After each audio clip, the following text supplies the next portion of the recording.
Barbarossa, King of the Corsairs, by E. Hamilton Curry, R.N.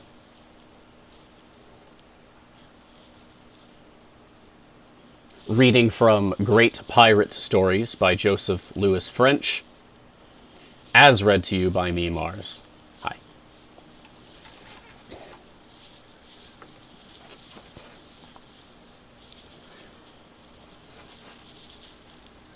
At the coming of spring, Barbarossa was at sea again with 32 ships ready for any eventuality.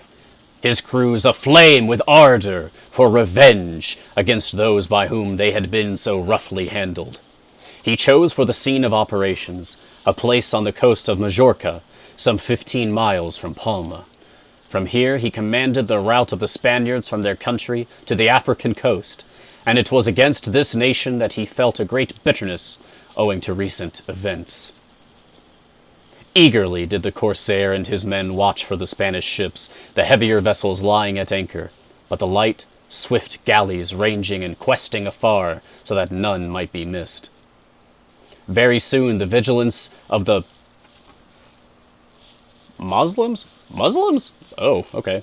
Very soon the vigilance of the Muslims was rewarded by the capture of a number of vessels, sent by Bernard de Mendoza laden with Turkish and Moorish slaves, destined to be utilized as rowers in the Spanish galleys. These men were hailed as a welcome reinforcement, and joyfully joined the forces of Khaireddin when he moved on Minorca, captured the castle by a surprise assault, raided the surrounding country, and captured 5,700 Christians, amongst whom were 800 men who had been wounded in the attack on Tunis. All these unfortunates were sent to refill the bagnio of Algiers. What's a bagnio? This private war of revenge was, however, destined soon to come to an end, as Solomon the Magnificent in this year became involved in disputes with the Venetian Republic, and recalled that veritable man of the sea, as Barbarossa had been described by Ibrahim, to Constantinople. In this city by the sea there had been taken place a tragedy, which, although it only involved the death of a single man, was nevertheless far-reaching in its consequences. For the man was none other than that great statesman Ibrahim, Grand Vizier and the only trusted counselor of the Padishah. He who had been originally a slave had risen step by step in the favor of his master until he arrived at the giddy eminence which he occupied at the time of his death. It is a somewhat curious commentary on the essentially democratic status of an autocracy that a man could thus rise to a position second only to that of the autocrat himself, and, in all probability, wielding quite as much power. Ibrahim had for years been treated by Solomon more as a brother than as a dependent, which in spite of his grand viziership he was, in fact. They lived in the very closest communion, taking their meals together, and even sleeping in the same room. Solomon, a man of high intelligence himself, and a ruler who kept in touch with all the happenings which arose in his immense dominions, desiring always to have at hand the man whom he loved, from whom, with his amazing grip of political problems and endless fertility of resource, he was certain of sympathy and sound advice. But in an oriental despotism, there are other forces at work besides those of la haute politique, and Ibrahim had one deadly enemy who was sworn to compass his destruction. The Sultana Roxalana was the light of the harem of the Grand Turk. This supremely beautiful woman, originally a Russian slave, was the object of the most passionate devotion on the part of Solomon. But she was as ambitious as she was lovely, and brooked no rival in the affections of Solomon, be that person man, woman, or child. In her hands the master of millions, the despot whose nod was death, became a submissive slave. The undisciplined passions of this headstrong woman swept aside from her path all those whom she suspected of sharing her influence, in no matter how remote a fashion. At her dictation had Solomon caused to be murdered his son Mustafa, a youth of the brightest promise, because, in his intelligence and his winning ways, he threatened to eclipse Selim, the son of Roxolana herself. This woman possessed a strong natural intelligence. Albeit she was totally uneducated, she saw and knew that Ibrahim was all-powerful with her lover, and this roused her jealousy to fever heat. She was not possessed of a cool judgment, which would have told her that Ibrahim was a statesman dealing with the external affairs of the Sublime Porte, and that with her and with her affairs he neither desired, nor had he the power, to interfere. What, however, the Sultana did know was that in these same affairs of state her opinion was dust in the balance when weighed against that of the Grand Vizier.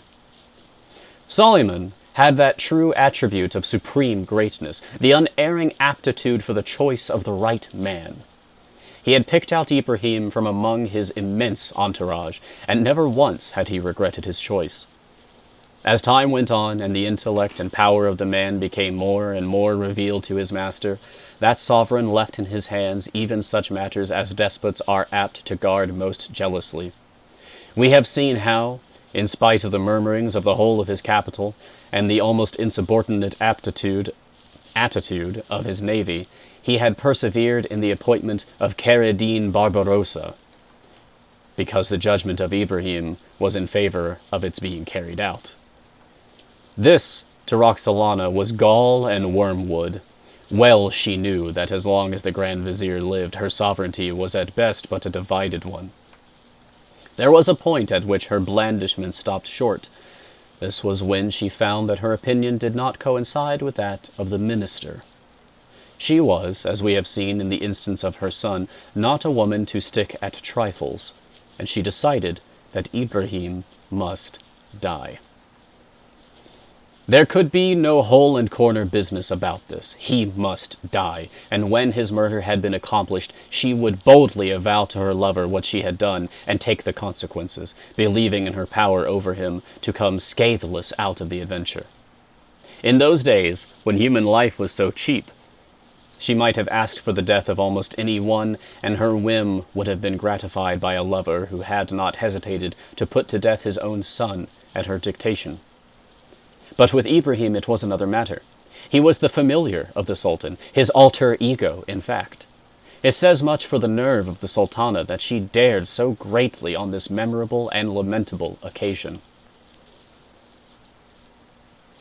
On March 5th, 1536, Ibrahim went to the royal seraglio, and, following his ancient custom, was admitted to the table of his master, sleeping after the meal at his side. At least so it was supposed, but none knew save those engaged in the murder what passed on that fatal night. The next day his dead body lay in the house of the Sultan. Across the floor of jasper, in that palace which was a fitting residence for one rightly known as the Magnificent, the blood of Ibrahim flowed to the feet of Roxolana.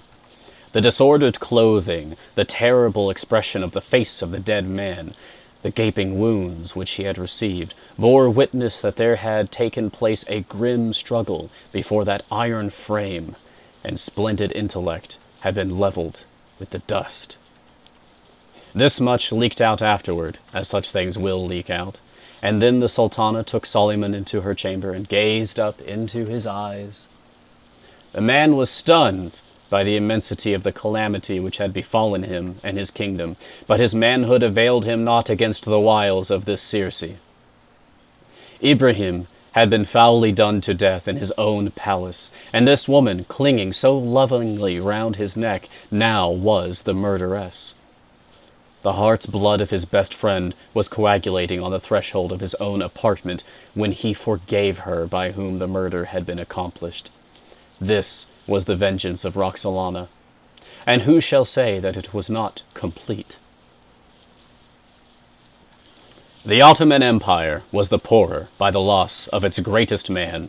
The jealousy of the Sultana was assuaged. The despot who had permitted this unavenged murder was still on the throne, thrall to the woman who had first murdered his son, and then his friend and minister.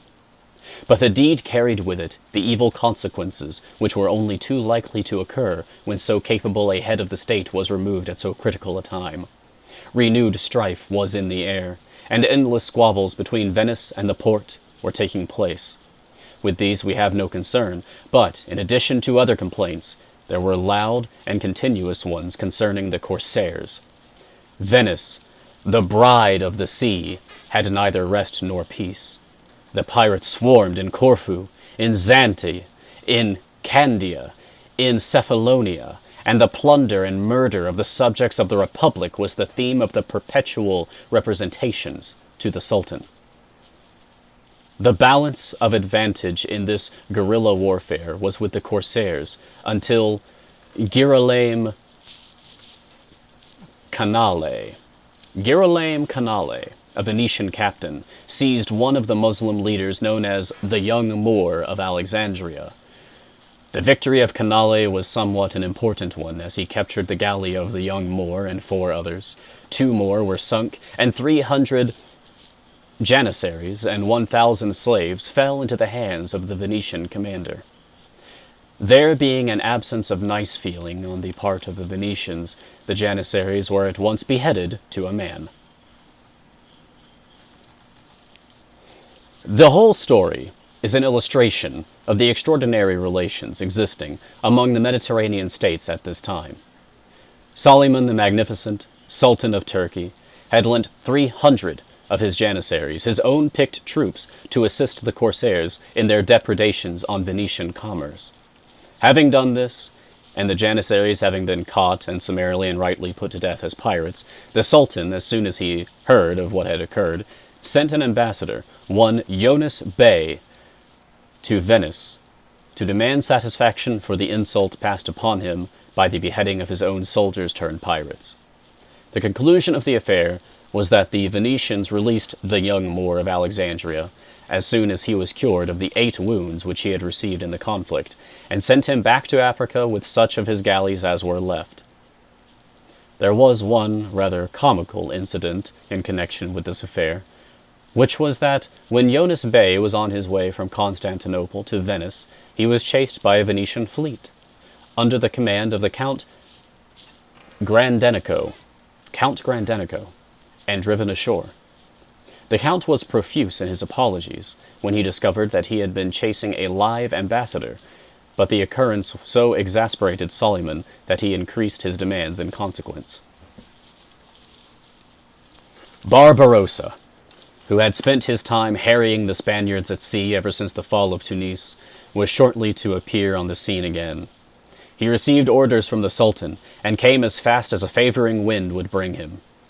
Kheireddin had been doing well in the matter of slaves and plunder, but he knew that, with the backing of the Grand Turk, he would once again be in command of a fleet in which he might repeat his triumph of past years, and prove himself once more the indispensable man of the sea. Soon after his arrival, his ambitions were gratified, and he found himself with a fleet of 100 ships. Since the death of Ibrahim, and the incident which terminated with the dispatch of Yunus Bey to Venice, the relations between the Grand Turk and the Venetian Republic had become steadily worse, and at last the Sultan declared war. On May 17, 1537, Suleiman, accompanied by his 2 sons Selim and Mohammed, left Constantinople. With the campaign conducted by the Sultan, we are not concerned here. It was directed against the Ionian Islands, which had been in the possession of Venice since 1401.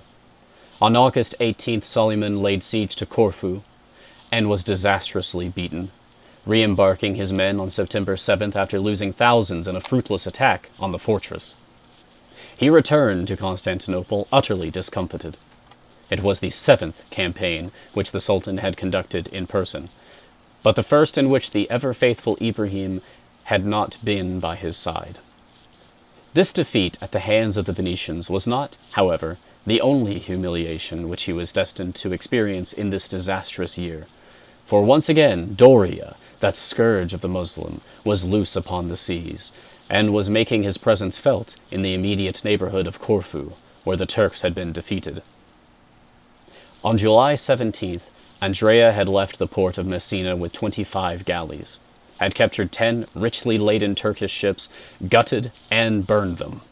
Caridine was at sea at the time, but the great rivals were not destined to meet on this occasion. Instead of Barbarossa, Andrea fell in with Ali Cebelli, the lieutenant of Sanjak Bey of Gallipoli.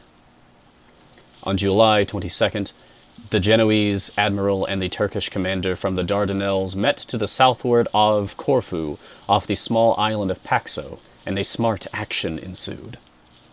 It ended in the defeat of Ali Cebelli, whose galleys were captured and towed by Doria into Paxo. That veteran fighter was himself in the thickest of the fray, and, conspicuous in his crimson doublet, had been an object of attention to the marksmen of Cebelli during the entire action. In spite of the receipt of a severe wound in the knee, the admiral refused to go below until victory was assured. He was surrounded at this time by a devoted band of nobles sworn to defend the person of their admiral or to die in his defense. His portrait has been sketched for us at this time by the Dominican friar Padre Alberto Guglielmato, author of La Guerra dei Pirati e la Marina Pontifica dal 1500 al 1560. The description runs thus. Andrea Doria was of lofty stature, his face oval in shape, forehead broad and commanding. His neck was powerful, his hair short, his beard long and fan-shaped. His lips were thin, his eyes bright and piercing. Once again had he defeated an officer of the Grand Turk, and it may be remarked that Ibrahim was probably right in the estimation, or rather in the lack of estimation in which he held the sea officers of his master, as they seemed to have been deficient in every quality save that of personal valor, and in their encounters with Doria and the knights were almost invariably worsted. For the sake of Islam, for the prestige of the Muslim arms at sea, it was time that Barbarossa should take matters in hand once more.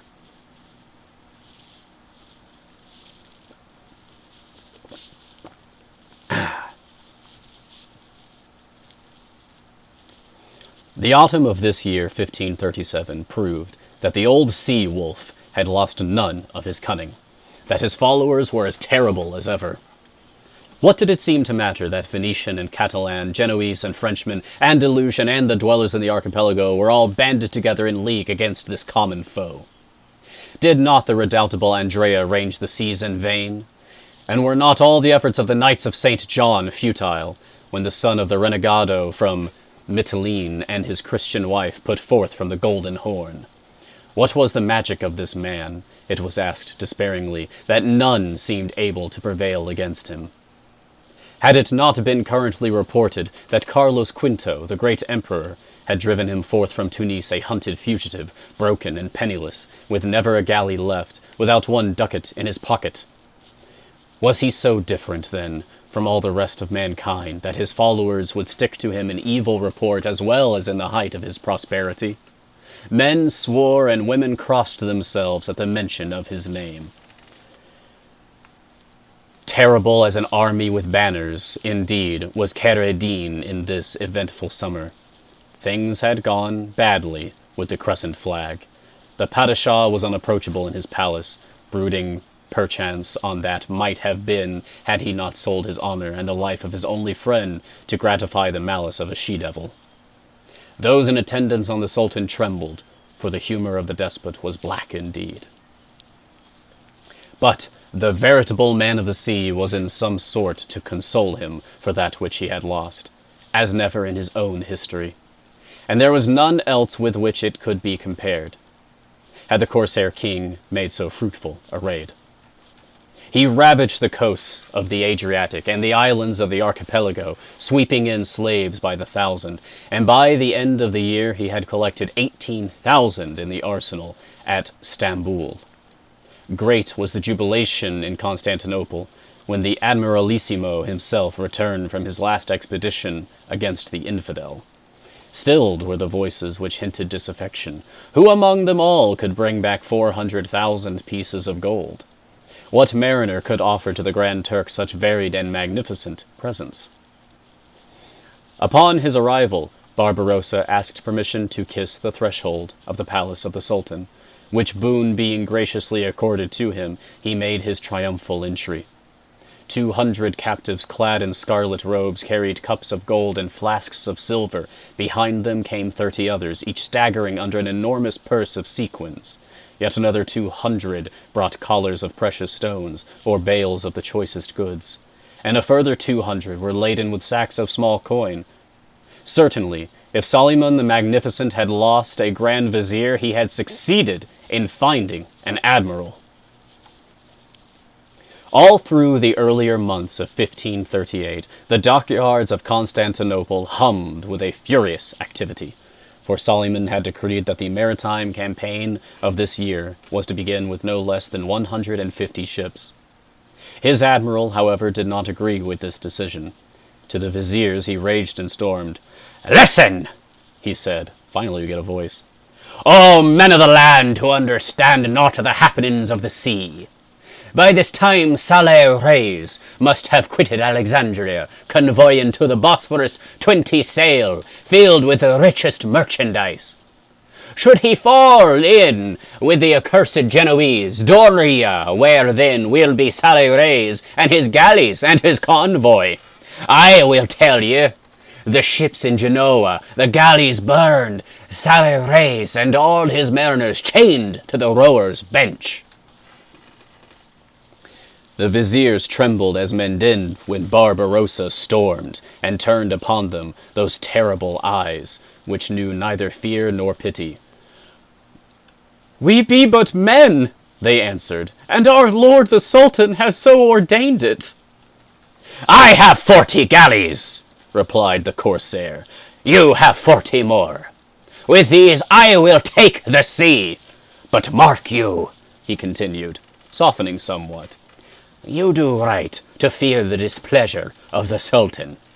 And I also have no wish to encounter it, but vessels raised and equipped in a hurry will be of small use to me. In the name of Allah the Compassionate and his holy prophet, give me my 80 galleys and let me go." In Kheireddin Barbarossa's sound, strategical instinct went hand in hand with the desperate valor of the Corsair. To dally in the Golden Horn while so rich a prey was at sea to be picked up by his Christian foes was altogether opposed to his instincts. Never to throw away a chance in the game of life had ever been his guiding principle. Suleiman, great man as he undoubtedly was, had not the adamantine hardness of character which enabled his admiral to risk all on the hazards of the moment. Or possibly the Grand Turk was deficient in that clearness of strategical instinct which never in any circumstances forgoes a present advantage for something which may turn out well in a problematical future. Suleiman, sore, sullen, and unapproachable, dwelt in his palace brooding over the misfortunes which had been his lot since the death of Ibrahim. Barbarossa, who so recently had lost practically all that he possessed, and who had reached an age at which most men have no hopes for the future, was as clear in intellect, as undaunted in spirit, as if he had been half a century younger.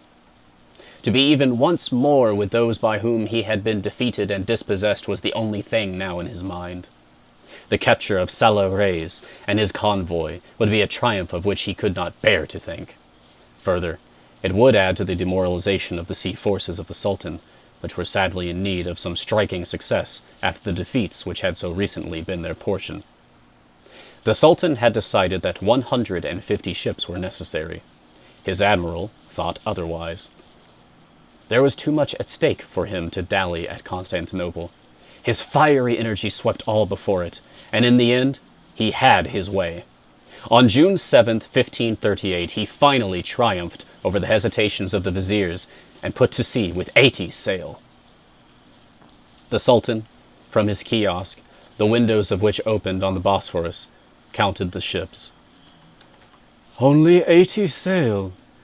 Is that all?" he asked. The trembling viziers prostrated themselves before him. "Oh, our lord, the Padishah!" they cried. "Saleh Reis comes from Alexandria with a rich convoy. Somewhere lurking is Andrea Doria, the accursed. It was necessary, O Magnificent, to send succor." There was a pause, in which the hearts of men beat as do those who know not but that the next moment may be their last on earth. The Sultan stared from his window at the retreating ships in a silence like the silence of the grave. At last he turned. "So be it," he answered briefly, "but see to it that reinforcements do not lag upon the road." If there had been activity in the dockyards before, it was as nothing to the strenuous work that was to be done henceforward. Before starting on this expedition, Kheyr ed-Din had made an innovation in the manning of some of the most powerful of his galleys, which was of the utmost importance, and which was to add enormously to the success of his future maritime enterprises. The custom had always been that the Ottoman galleys had been rowed by Christians, captured and enslaved. Of course, the converse was true in the galleys of their foes. There were, for the size of the vessels, an enormous number of men carried in the galleys of the 16th century, and an average craft of this description would have on board some 400 men. Of these, however, the proportion would be 250 slaves to 150 fighting men. That which Kheyr ed-Din now insisted upon was that a certain proportion of his most powerful units should be rowed by Muslim fighting men, so that on the day of battle the oarsmen could join in the fray instead of remaining chained to their benches, as was the custom with the slaves.